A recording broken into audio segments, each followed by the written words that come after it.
गावाला जाण्याच्या आदल्या दिवशीचा कडक नियम म्हणजे ज्या काही गोष्टी बाहेरच्या आवडतात ना, त्या आदल्या दिवशी जाऊन खाऊन यायच्या. दुसऱ्या दिवशी सकाळी लवकर आवरून आम्हाला निघायचं होतं. आवरून घेतलं. आधी तर पोराचं आवरून ठेवलं होतं. बॅगा वगैरे सुद्धा भरून ठेवल्या होत्या.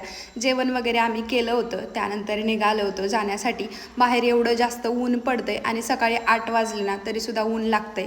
लॉक वगैरे लावून घेतलं आणि सगळ्यात मोठं टेन्शन म्हणजे झाडांचं असतं गावाला येताना. आता 2 झाडं मी खुशीच्या मम्मीकडे ठेवली होती, पण 2 ठेवली म्हणलं जळाली तरी आपण परत लावूयात. आता ऊन तर पडलेलं होतं. आम्ही निघालो होतो. आधी तर PMTने स्टँडपर्यंत गेलो आणि त्यानंतर गावाकडच्या बसमध्ये बसलं की लगेच देवांश झोपी गेला. त्यानंतर उठल्यावर थोडासा फ्रेश होऊन आम्ही उतरलो बसमधून. मस्त असा उसाचा रस घेतला आणि त्यानंतर आमच्या आजीला भेटण्याची ओढ तुम्ही बघू शकता कसा पळत होता.